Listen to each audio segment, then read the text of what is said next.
Welcome to Paranormal Heart Podcast with host Kat Ward.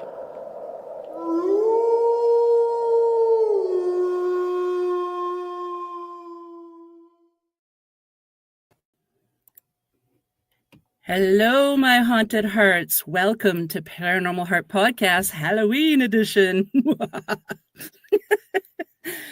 So you already know that this is Paranormal Talk with Heart and Soul. Maybe I've stolen some souls this evening.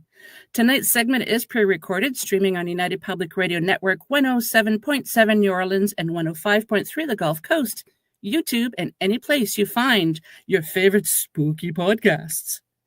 Welcome to a night where the veil grows thin. Tonight, on the High Strangeness Halloween edition, we journey into the shadows of the unexplained. So lock your doors, dim your lights, and join me and my special ghouls as we step into the world where reality twists, the paranormal awakens, and Halloween isn't just a date on the calendar.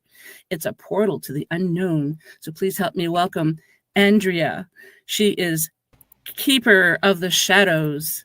We also have Lorianne, Watcher Between Worlds, and Angela, Seer of the Hidden.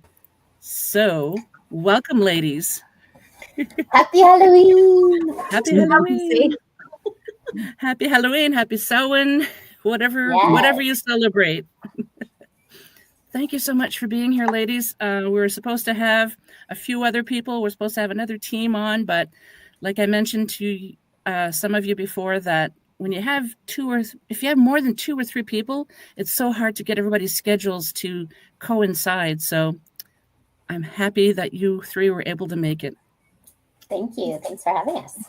Thanks for having us. And those hosers have to come back another time, eh? I know, right? So Andrea is dressed up as a Canadian, eh?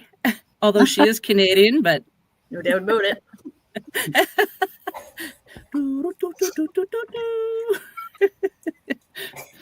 I think only Canadians would get that.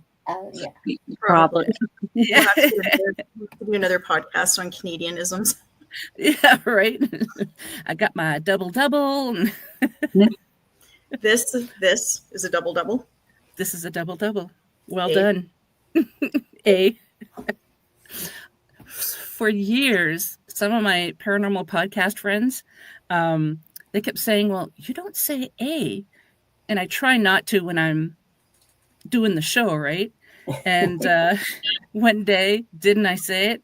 And they're all like, she said it. She finally said it. And just like, oh. Yes, my sister is born or married to an American, and the first time I ever met them, that was the first thing. They kept watching me, and they're like, oh my gosh, she said it again. And I for sure thought I did not say that very often, but man, oh man, when they point it out, it's every sentence. Yep, it's so funny. So I was hoping that my horns would appear, maybe if I sit all the way back, but then I can't see the screen as well. Okay, so tonight we are going to be discussing some creepy, true hauntings from various locations in Canada. I think that's what we're doing, right? We've messaged so often. I'm like, what are we doing again? I know. I just grabbed a ghost story, but I can have That's some fine. true. That's fine. Oh yeah, ghost stories, anything true, that would be great. So who would like to start? Andrea. Yeah, you do it. You've been voluntold. All right. Well, sorry, I'm a little overdressed. Well, actually, I'm still in my summer clothes, but we'll make do. Do you have your hockey stick too? It's close by. It's Okay. it's propping up the dory. A. Well, the story that I thought was pretty interesting. And I'm sorry, we were supposed to be there tonight, but a storm hit, so we'll have to do that a live stream there another time. But a fun little story that we have here that's really kind of takes flight in October is the Shelburne Street Time Warp, or the Time Vortex. Nobody really knows when it started. Some people believe it's true. Some people believe it's like a marketing hoax. Often basically there's a street on Shelburne, and there's a couple areas where people have claimed to walk down that street, and most often at night, and then just like in an instant, everything just completely turns into like how it was here back in the 1800s. And like people have even claimed they've been walking along, and like all of a sudden this sidewalk, the concrete sidewalk, will turn into like cobblestone, and you'll hear like the clicks of like horses and buggies walking by or carrying on by. People have seen people dressed as, you know, you would in the Victorian era, even to today, people.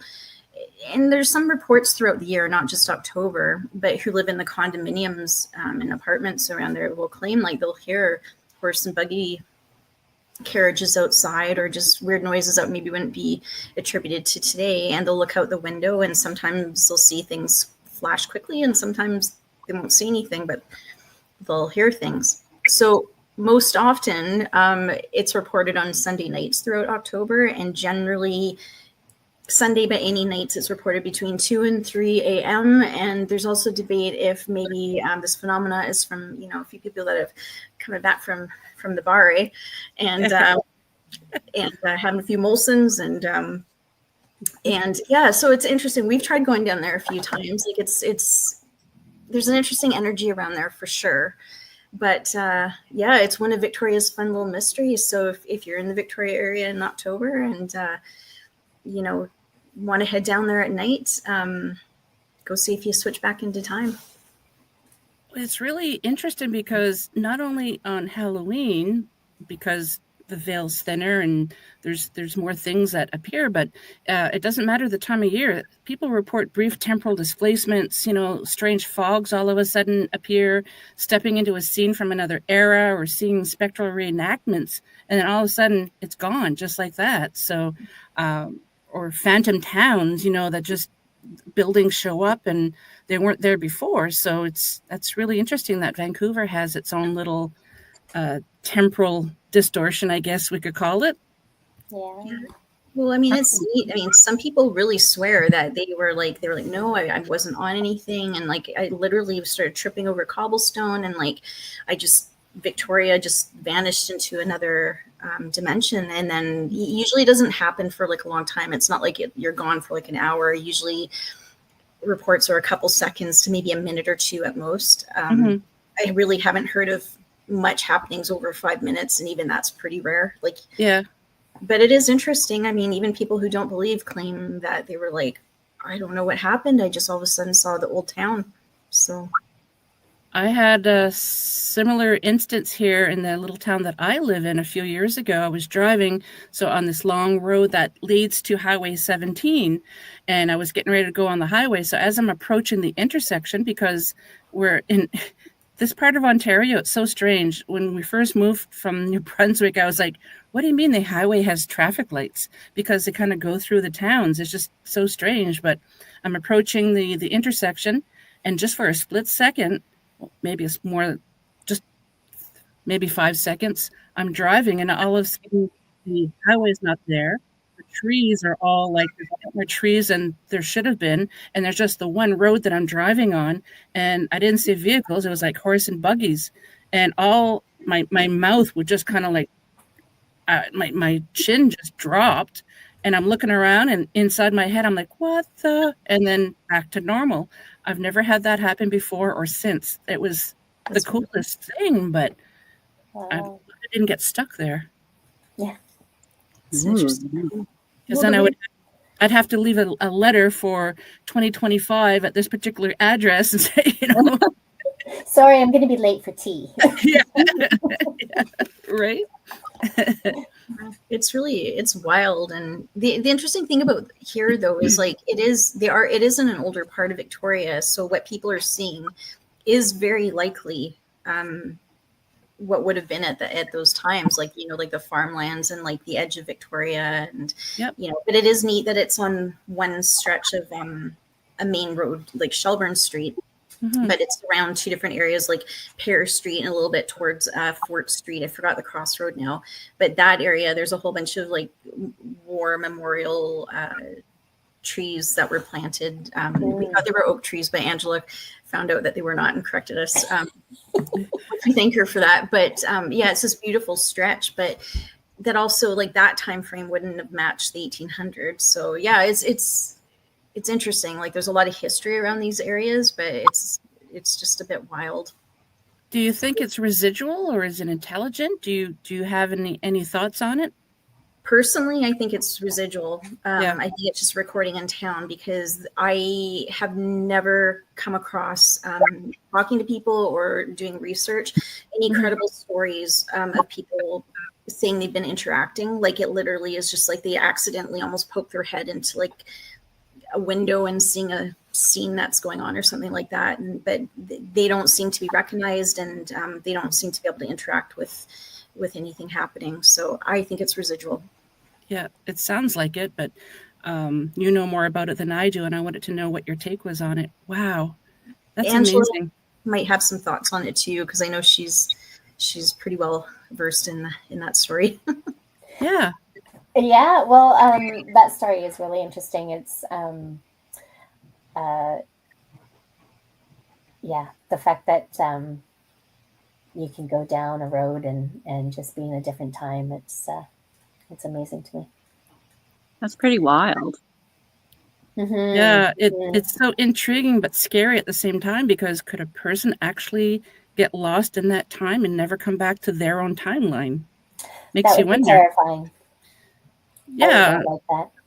makes me wonder how many people that go missing and they say they just disappeared. We don't know where they went. I wonder if it's something like that happened. I mean, we don't know for sure, but it's possible. Well, could very well be. And I know people claim that when this happens, they notice that their phones are no longer working, whether it's like they can't take photos, they can't make phone calls, like there's no reception. So it would be hard, if that's true, how would you be found if you got just sucked in?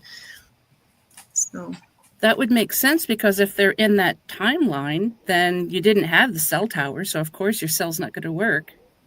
Yeah. So, wow, so many things to speculate, and it's creepy cool.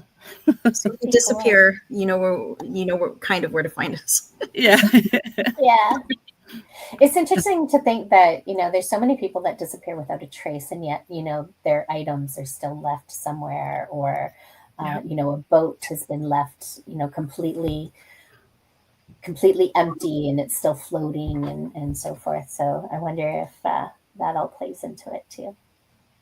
There's a place in New Brunswick when we lived there. My husband, for his first posting, we were 2 hours away from where we were actually from, and we used to take one of the side roads, and there was always this abandoned house back in the field. So one day my husband's like, I have to go check that out. So he went and he peered in the windows, and he said, like, we've never ever seen anybody live there. And he says he saw plates with food on the table. Oh. And it's just like, all of a sudden they just like, what? I don't know if they suddenly had to leave for a valid reason, or if it was something that was more spooky. Like, we don't know. But it was kind of like, he's like, that is really odd. The plates are on the table with food. Obviously, it's decomposed and gross, but yeah. It is bizarre. Oh, it's getting hot in my igloo here, I tell you. It's getting hot, eh? we should have had a little drinking game. Anytime anybody says, hey, take a drink. Yeah. That would have been perfect. I don't think we would have been able to finish the episode. No, I would have been up for 5 minutes. Yeah. Too funny. Who would like to go next? I don't mind. Okay. I thought I would tell you the story. Actually, I have a couple little stories. Yeah. We could talk about. One is more is with Victoria, and it's about the screaming doppelganger. Ooh. Our team actually went down. It takes place at Beacon Hill Park, which is a very famous park in Victoria. Our team went down a little while ago to do some investigating.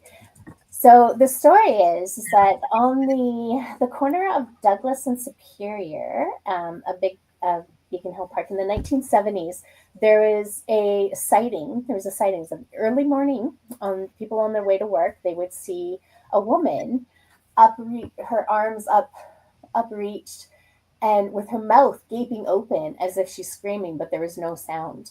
Mm. And so she was on top of this rock, and we actually went up there and did try to communicate with her. She had blonde hair but very dark complexion and dark clothes and so forth.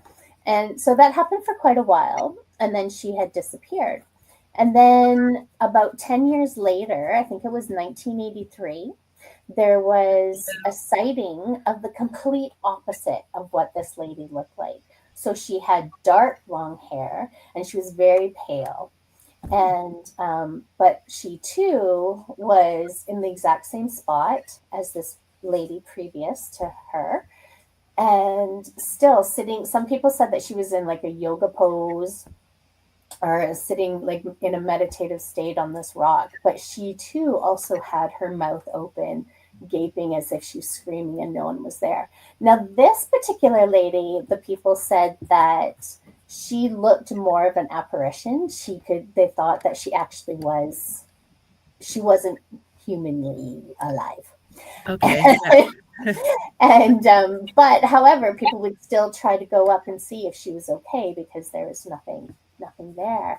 And then it stopped, and then just a few weeks later, there was actually a body found.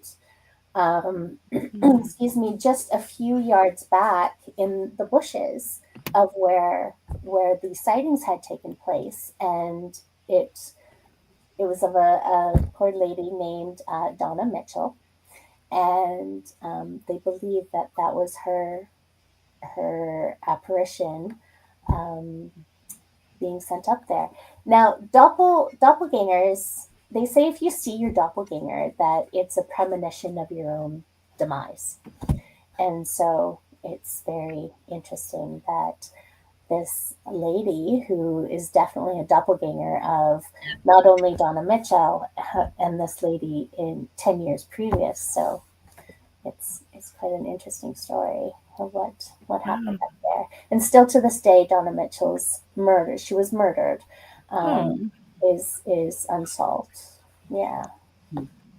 Wow. And what was the year that she was living?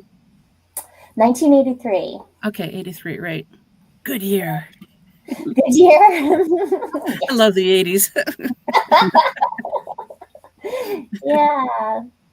So that's a little story. That was awesome. Thank you. Story. Lorianne.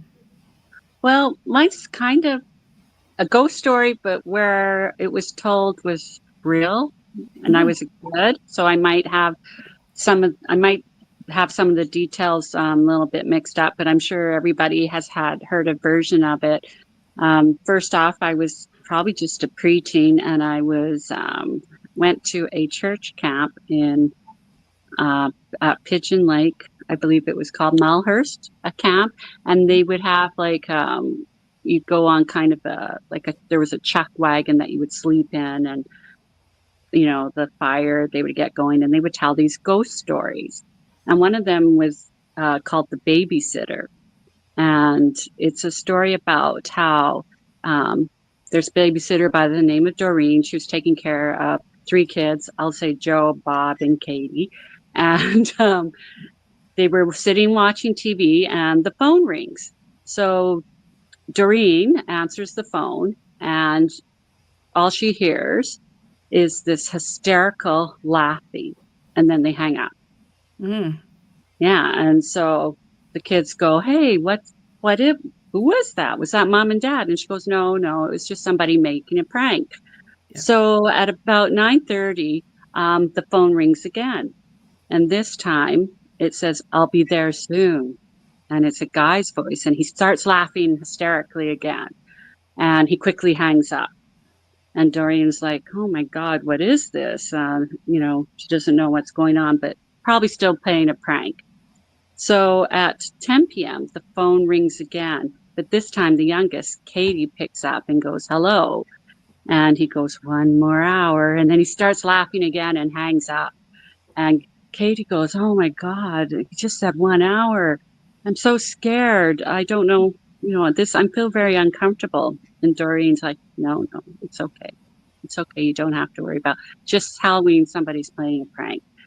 So at about 10:30, the phone rings again, and Doreen picks it up again. This time and before she can even say hello, it says, pretty soon now. And she's really freaked out herself, but she's got the kids, she's babysitting them. Oh, it's still somebody pranking, they're just crazy. Don't worry about it.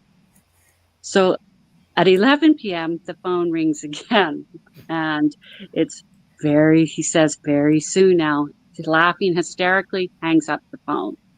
So Doreen goes, you know what? I've had it. I'm going to phone the operator. That really ages the story. Phone the operator. And I'm going to get her help. So she phones the operator, and she says, if they phone again, call me back and we'll trace it. So the same thing happens. I'm going to get there. I'm there, very soon. And so she hangs up and phones the operator back. So the operator goes, okay, no problem. We will trace the call. So they both hang up, and immediately the operator phones back and says, the phone call is coming upstairs from one of your telephones, and you need to get out of the house now, and we're going to phone the police. So as Doreen's gathering the kids to run outside, they hear the door upstairs open up and see a very tall, gangly man coming out. And he's smiling menacingly at them, and he's got a really bad grin.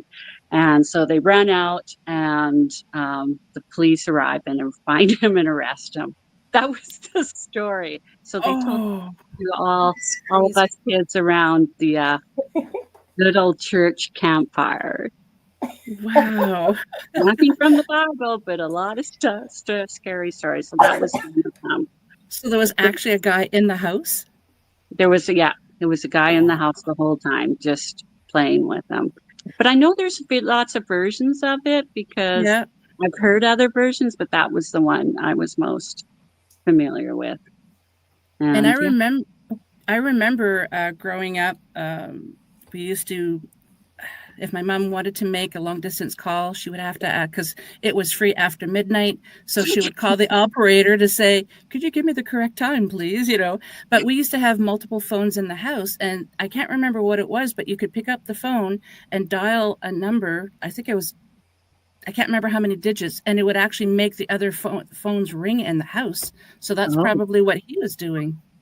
Oh, definitely. Like I said, when you said, the story is totally aged, like I said, because the phone operator, but you really would phone the police or whatever. But yeah, you could totally, do that back then. Wow.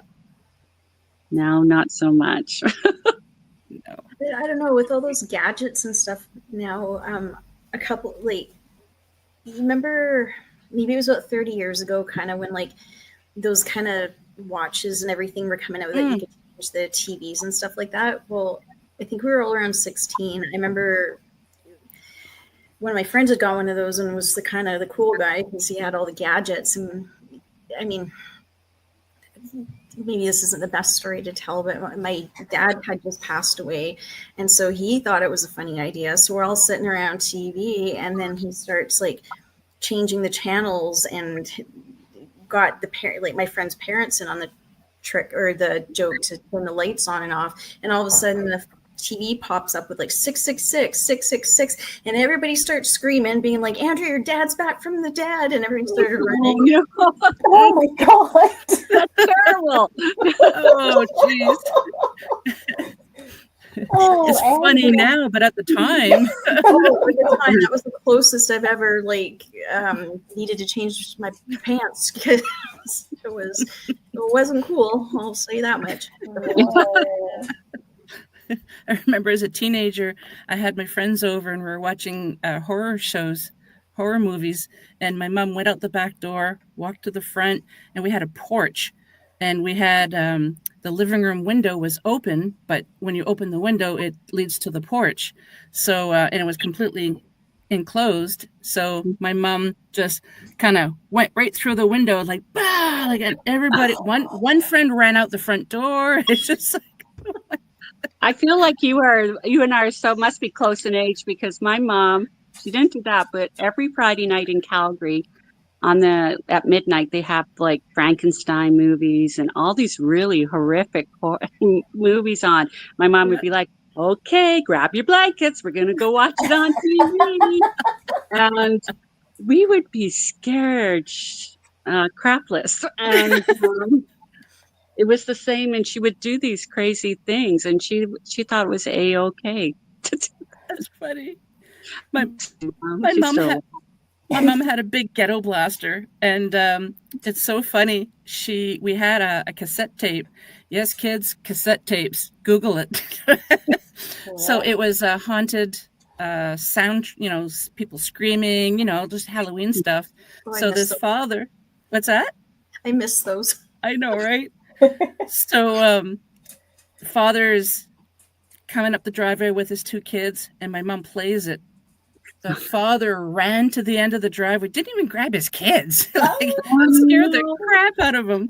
And we're just like, oh man, the kids are looking at their father going, like, what are you doing? Like, you're embarrassing me. The kids were fine, but the father, not so much. No. Gee. Good old days. Yeah. Oh, I have to mention another time too. Oh my God. So the Halloweens at home. So we used to find the biggest pumpkins we could find, and we would carve it and put it on the front. Well, every year somebody would come along and smash it. So one time, my dad thought, okay, I'm going to put an alarm underneath, so when you move the pumpkin, it goes off. It's like, okay. So we're laying in bed, and you can hear the alarm go off, and then it stops. And we're like, okay, the trap worked. So later on, we hear the sound again, and then it stops. So the next morning, Dad goes to check it. They left the pumpkin, but they brought the alarm with them. So my dad always said, I wonder if that kid, whoever it was, had the alarm with him in his house going, I can't let it go off because, I left the pumpkin and took the siren. It was just like, what? Oh my goodness. Just little Halloween fun that's harmless, That's just it. You got to have some fun, and like one day out of the year to cause a little chaos is not the worst thing in the world. I miss a good Halloween neighborhood. We lived in military housing, and for a while, a long time ago, and it was the quintessential Halloween movie with kids flying everywhere, but back and forth on the streets. It was so great. We used to decorate our front yard so much. Our house was like just complete. I remember my ex-husband, we had these matching ghost outfits, and he would sit in the front yard. It was so busy with kids that you didn't have a chance to close the door. There was no such thing as closing the door. You basically sat outside. So he would sit off in the corner, and he would all pretend that, he was a statue or something. And man, did he scare so many people, and mostly the adults. It was always the adults who freaked out the most. All the kids knew, but all the adults were like, oh my God, just jumping as soon as he would just do anything. But so funny. I love Halloween. My son, so when my kids were 3 and 5, we went trick-or-treating. We were living on the base too in the PMQs, and one of the houses, instead of going to the front door, they had a little maze in their backyard, and then they had a big tent, and that's where you got your candy. So people have fight or flight. Yep. Yeah. Well, were they that old, or were they? No, I think they were like 5 and 7, so they were a little older. So my son, he's walking, and I guess the guy that lives at that PMQ, he had it looked like grave mounds, right? Well, and they had like the zombies and stuff coming out. Well, one of them was actually him. So when my son walked by, he grabbed his ankle, he hauled off and kicked him right in the head. And then he realized, oh my God. And I'm like, are you okay? He goes, yeah, I didn't think that I didn't think that really well, so I don't think I'll be doing that next year. But I was just like, no, seriously, are you okay? And he thought it was hilarious, so they gave him extra candy. It's like 5 years old and he's fighting the zombies. That's my boy. Good. That's an impressive kid. Start them early. At least you know who has your back now if there is a Yeah. zombie. Yep. So I wanted to mention, hang on, I have one here. Where is it now? Something that a legend in Niagara Falls, Ontario called the Screaming Tunnel. Apparently it's one of Canada's most famous haunted locations, and its story, it's both tragic and eerie. So the legend is the tunnel is a limestone passageway built in the late 1800s as part of a small railway project. And according to local legend, a young girl was horribly burned to death inside the tunnel in a house fire. Some versions say she was trying to escape abuse, others that it was an accident. Her ghost is said to haunt the tunnel, and people claim that if you light a match in the middle of the tunnel and then blow it out, you can hear her screaming, her screams echoing off of the walls. I mean, how creepy would that be? Yeah. So apparently some paranormal activity that people have reported, auditory phenomena, many visitors report hearing screams, moans, crying, especially at night. There's cold spots. Sudden drops in temperature have been reported even on warm days.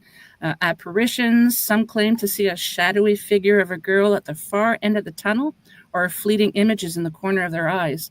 That's always a big one, seeing things in the corner of your eyes. And equipment readings, paranormal investigators using EMF detectors, which is electronic, I can't remember what it's called. Help. EMF. Electronic Electrical.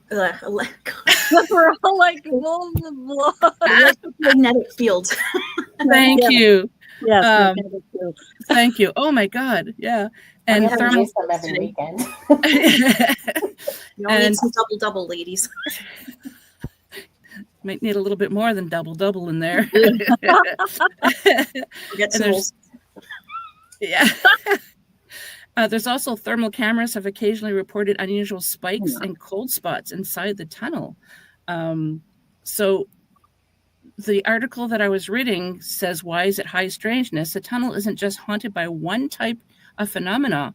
Visitors report auditory, visual, and environmental anomalies. Oh, Lord. Simultaneously, so like all at the same time. And it's a classic example of a location where folklore, tragic history, and paranormal reports converge. And it makes it ideal for Halloween storytelling, such as tonight.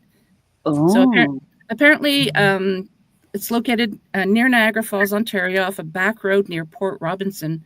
Apparently, it's accessible to the public, but best visited at night for a truly spooky experience. They actually have paranormal tours often there too, so that's kind of cool too. Yeah, that is a neat story, but I mean, like, you got to think the intensity of that energy, like that poor kid, like just being trapped in that energy and that torture and all of that. Just curious, like, do you know if anybody's ever tried to kind of help release her? I don't know. I wasn't able to find anything about that. I'd like to think, since at least one paranormal team has been there, I'm hoping that somebody tried to help her cross over. Yeah, gosh, that would be intense though to check that story out.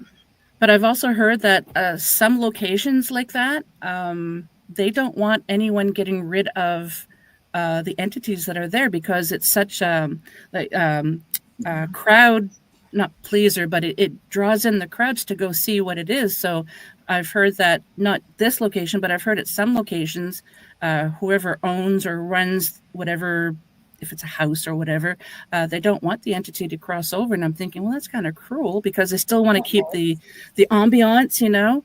But I think that's cruel, but I'm hoping.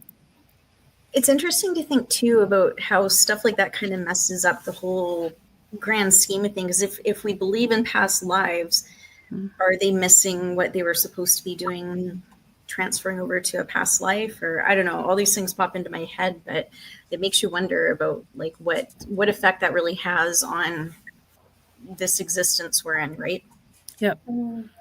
Yeah. Like, are they still there because they're trying to tell people what actually happened, and they want their murderer to be found, for example, or like it's hard to tell, hard to say what's going on, but It's almost like the doppelganger in mm, Victoria.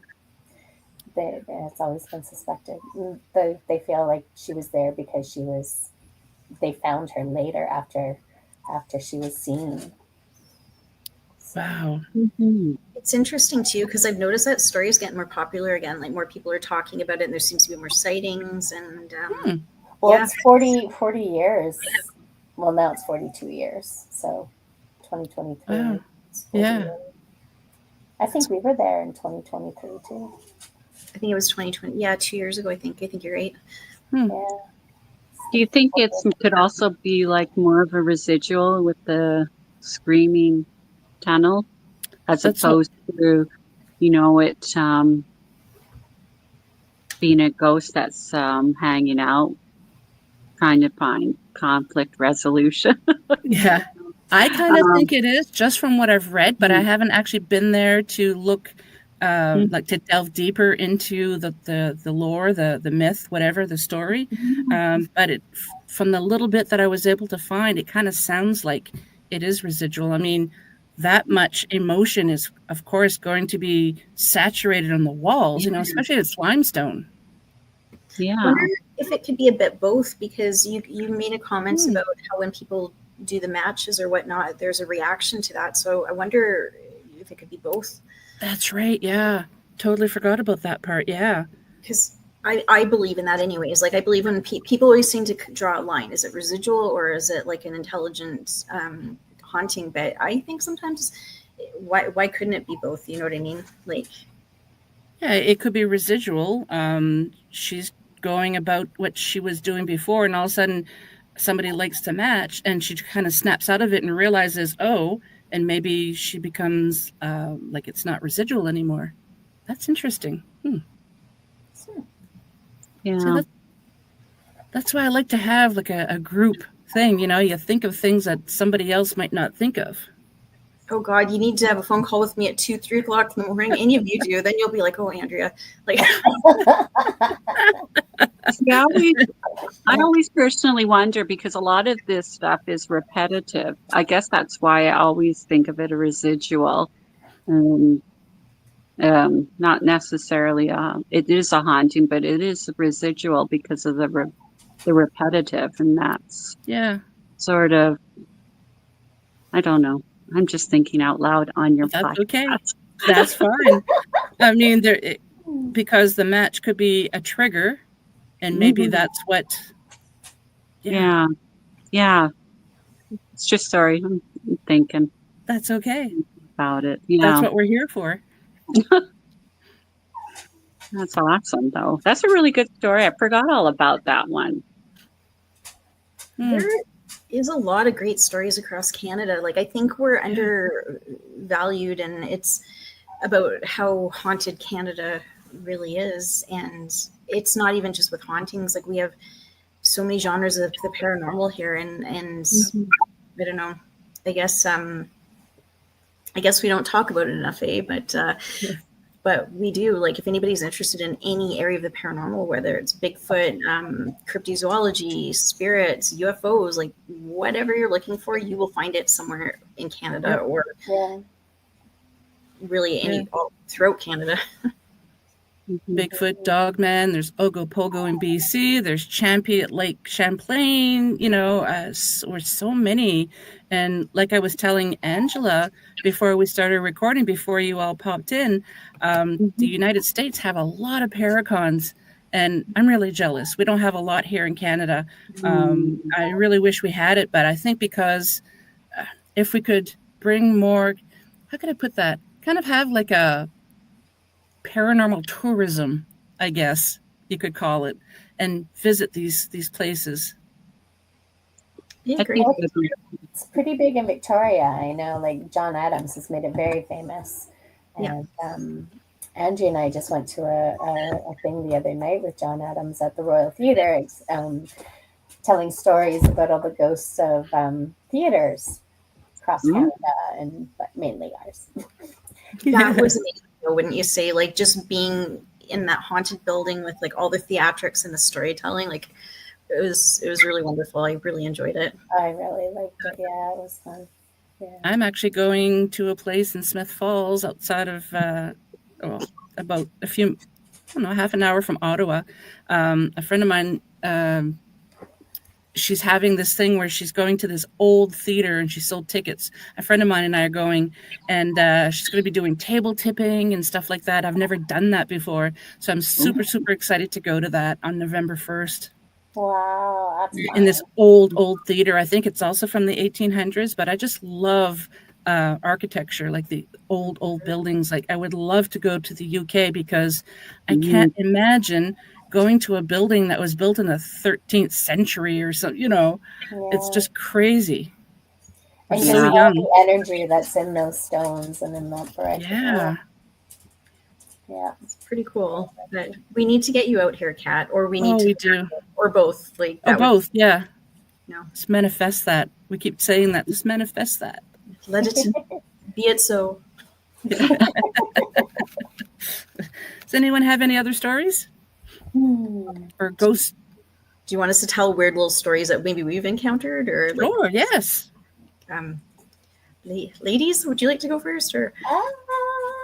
Well, I was actually gonna tell a little Halloween. My favorite Halloween story. It's not my story, but it's one of my favorites because it reminds me. Halloween time, I love to watch the old movies. They all have to be black and white. They have to be the B Halloween movies. They have to be the Thing. They have to be the Frankenstein, Bride of Frankenstein. Anything is Night of the Living Dead. And this, we have a wonderful lake in Langford called Thetis Lake. And there is a story of these two teenage boys who in the 1970s, a lot of things happened in the 70s. A lot of, they went down, it was the end of the summer, getting close to fall, so fall time. They wanted to spend the day at the beach at Thetis Lake. So they got down there, they took their snacks and their sodas and pops and they rushed down to the lake and they swam out and they were all excited because there was two groups of girls out there. So they were, doing the girl thing, watching the girls were watching them. So they were goofing around and having a great time. Then they decided to go back in, and by that time the girls had started to go home, and so they were a little bummed. But they thought, no, we're gonna stick around. It's still beautiful. It's still light out and still warm. So they're lying on their towels and stuff, and they decided, oh, just one more time. So they started to go out, and they noticed these bubbles started to form in the calm lake. The lake was really calm and flat, and these bubbles started to form underneath. And the one boy just was looking out, and he saw this humanoid head emerge from the water, and thought, oh my God, what is this? And by the time he looked back, his friend was just turned around and saw it, and the friend said, just run. And so this humanoid thing that looked like the creature from the Black Lagoon got out. He had scaly fish, scaly skin, and long, scaly, sharp hands. And I guess he just ran after these boys, and the boys just took off out of the water. But one of them tripped and fell, and I guess the creature had slashed his hand, and he got up and he ran to the car, and they went away. And so that was the last of that. And however, they did go to the RCMP and report it. And then one gentleman, a few days later had said, oh, that must have been my lizard. My lizard got out. And they're like, no, that's, not quite a lizard. And then there was another report. Another man had seen the exact same thing. and he was a fisherman on the lake, and he said that the creature came up and started running towards him as he was running out, heading towards for his car. And he was so scared, he jumped in his car and he just heard this slash and he drove off. By the time he got to the highway away from the lake, he stopped and he got out and he looked out, and sure enough, there was this slash down the side of his car with a silver scale. And so that's our little stories, our little Halloween stories from the Thetis Lake monster. That is wild, and I've never heard that story before. I love it. Tell it No, again. oh Tell it again, yeah. No, it's true. It's true. These boys, 1970, 72, have found there's a creature in Thetis Lake. As soon as you said the bubbles in the water, I all of a sudden thought of Creature from the Black Lagoon. Right? That's why we had to say it. That's why we had to do it, because that's my Halloween. Yeah. And we had it right here at Thetis Lake. That's cool. Yeah. Good story. That was my story. Thank you. Yeah, that was a great story. Now you have to get the team to go and investigate it. I know we should. Yeah, that's good. Anyone else? Lorianne? Well, I guess it's sort of a personal ghost story, I guess. It's a short one. Quite a few years ago, I was near the end of an archaeology degree, and we had to go to I didn't have to, but we had to go. I went to a field school in Antigua, and just before I left, I had a dog called Rocky. He was a border collie, and he was almost shy of 17 years old. Wow. And, yeah, he was aged, according to the vet. Border collies don't live that long, apparently. But it was a very difficult decision we had to make, and he was a large part of our lives, and we got him when we first got married, and he was just a really great dog. And our cats who grew up around him also thought they were dog cats as well. Yeah. So it really impacted the whole family. But it was a few days before I had to go on this trip. So I flew to Antigua to do the archaeology field school. And honestly, I didn't know what the heck I was doing down there, or why am I taking archaeology in the first place? And it was this particular hill was called the Fort of Last Retreat, and it was near where we were staying in Nelson's dockyard. And it was a fort. Fort of Last Retreat was where they would put all, the soldiers and the British women, and whenever they were being attacked. So, but it was called Monk's Hill, and it was a huge hill. I mean, it was like you had to make sure you had water and you were hiking up. Antigua's very hot and humid, and I'm just being totally miserable and going, what am I doing here? And as I mentioned earlier, and so I'm looking around, and then I look down below me, like to my left, and there's my dog walking beside me and looking up at me. And there was another girl who was with me. She goes, "That's weird. Why is that dog with you?" Wow. And I knew right away that it was Rocky. And Rocky was, looking up at me and just, following me up this really big hill. He just was with me. And then as I was making it towards the top, he was running in and out of the forest around us and looking at me like he was encouraging, and just kept looking at me like he always did.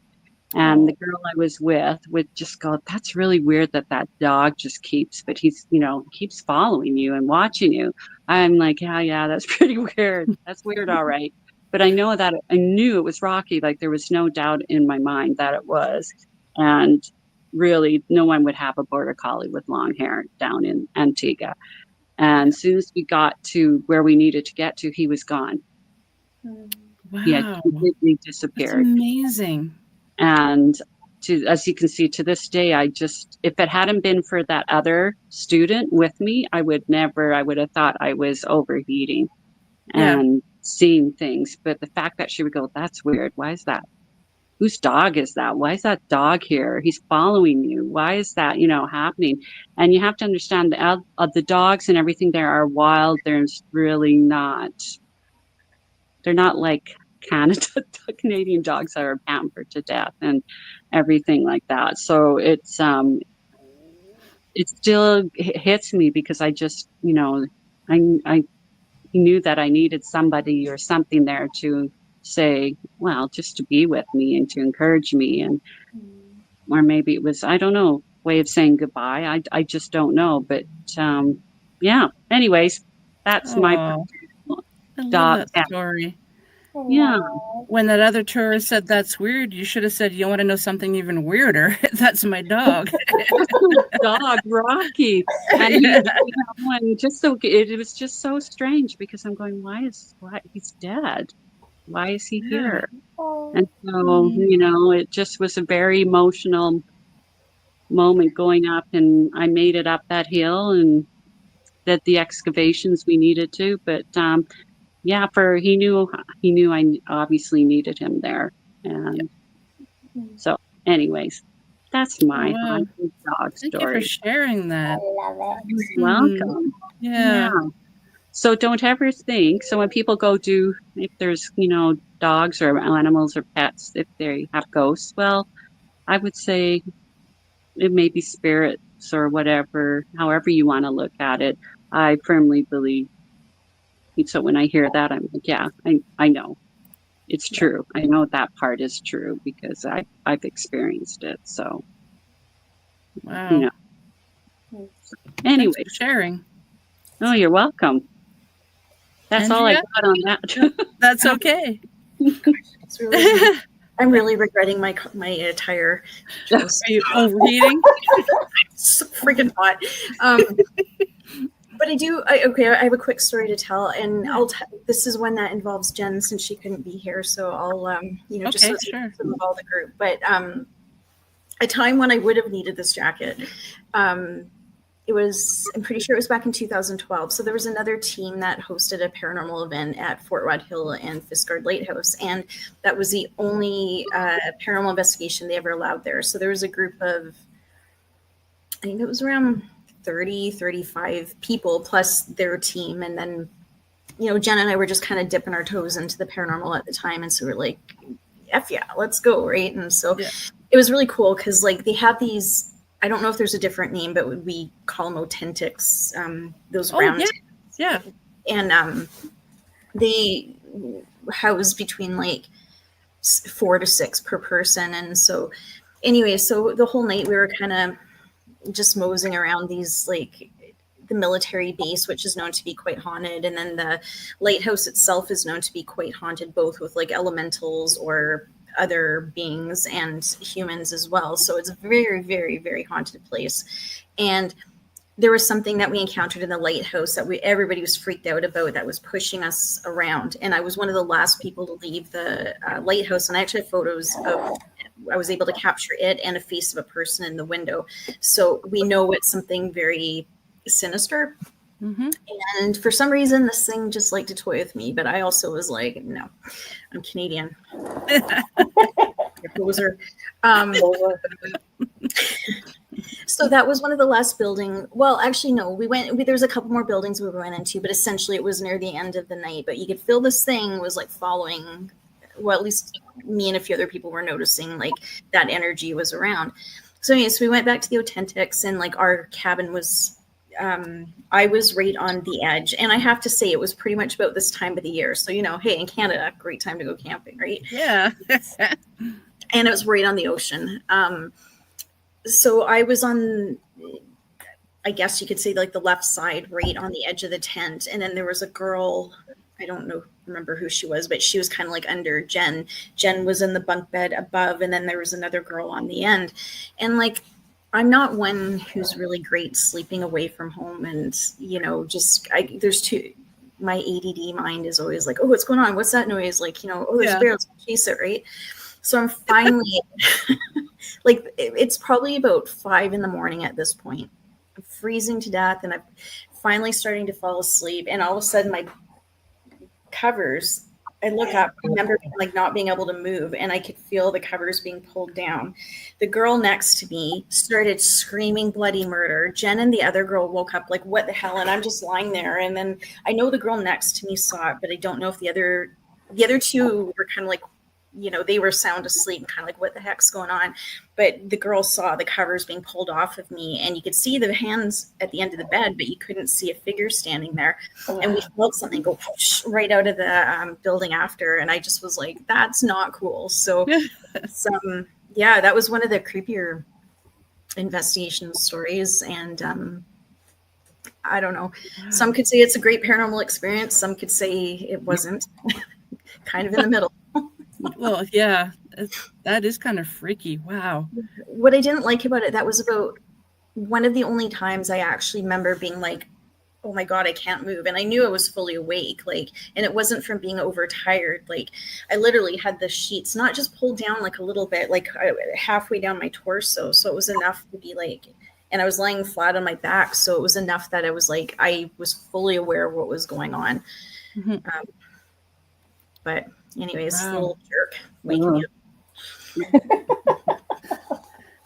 Well, I'm going to Did you finish. go back to sleep? That's a good question. Yeah. Did you go back to sleep?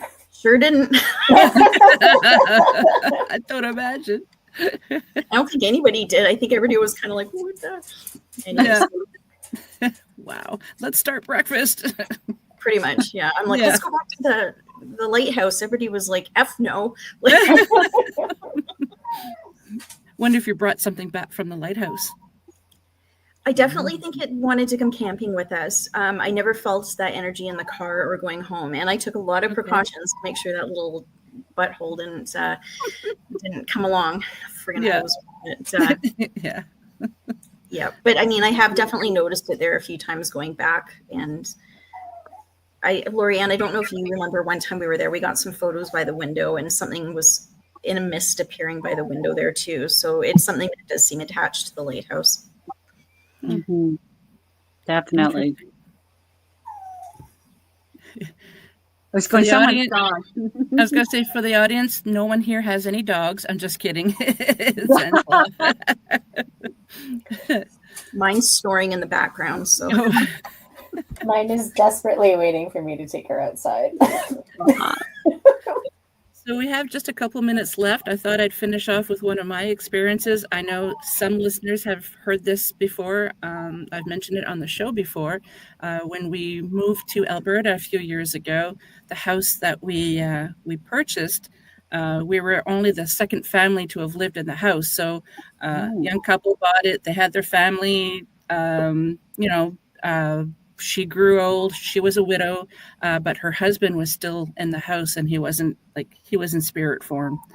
My daughter knew he was there as well, and I'm laying in bed. So above it was a very, very old house. Like, there was carpet on carpet in the bathroom. I'm glad I had one of those carpet steam cleaners, because that bathroom probably hadn't been that carpet probably wasn't that clean since it was first purchased, because they had boys, and well, we all know, right? So it's just like, oh. Anyway, so very old house. Loved it. It's not that old, but anyways, not like the 1800s. So above the closet doors, there was these great big cupboards, and it had, in order to open it, you had to really pull on it, and then to close it, you kind of had to push it in. So there's no way that it's opening by itself.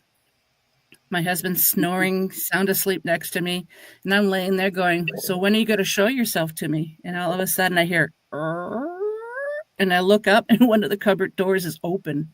Oh. I just smiled and said, okay, thank you. And I went right to sleep. I was just like, this is like, that was the coolest. I didn't have to get rid of him. I told him, as long as you behave, you can stay. But yeah, we had a few little odd things happen in the house, but it wasn't anything like, oh my God, we need to get a priest, you know. He was just curious as to who's living in his house. Yeah. But yeah, so that's my story. Oh, wow. Well, ladies, thank you so very much for being on here. I really appreciate you sharing the Halloween time with myself and the audience. If one of you or all of you, I don't know, would like to say the name of your team and how they can find you. Yeah. Well, thanks. First of all, thanks for having us on. Like we love your show. We love being on it. So we really appreciate the opportunity. But yeah, if anybody'd like to find us, we're Unearthing Shadows Paranormal, and pretty much you can find us under YouTube, Instagram, TikTok. I think that's all we have right now. Just pretty much Unearthing Shadows Paranormal. The girls, they have their own accounts as well. Pretty much if you search USP _ their names, you'll be able to find them, and I'll let them take it from there. Okay. Lorianne? I'm only have Instagram is my main professional account. It's USP _ Lorianne _ researcher. You can find me there. That's the only really active social media I have with Unearthing Shadows Paranormal. Okay. Well, thanks for having me and us all together. It was fun. We just missed it again. I know. Next time. Yeah, I'm on Instagram, USP _ Angela Moran. And yeah, thank you. Thanks a lot. Well, thank you so much. Yeah, I really like this. An hour just flies by when you're telling stories. Yeah. So I'm going to say my farewells to the audience. And if you guys can hang tight for a couple of minutes, we'll just chat for a little bit. And thank you so very much again. Thank you. Thank you. Happy Halloween, everyone. Happy Halloween. Happy Halloween. Well, folks, that's another episode. I hope you enjoyed it as much as I enjoyed talking to them. So a huge thank you to my special guest tonight and to you, my wonderful audience, for tuning in. I also want to thank UPRN 107.7 New Orleans and 105.3 the Gulf Coast for carrying the show. And if you enjoyed tonight's episode, please like, share, subscribe, and comment. It truly does mean the world to me. And if you'd like a little piece of paranormal heart to call your own, you can grab some podcast swag, like a mug. Like I always say every episode, if you're watching the video, this is what the mug looks like. Just send me an email at paranormalheart13@gmail.com. Even if it's just to say, hello, how are you doing? What's the weather like in your area? Just send me an email. So until we meet again, take care of yourselves and each other. Sending you so much love, and be safe on Halloween. Goodbye.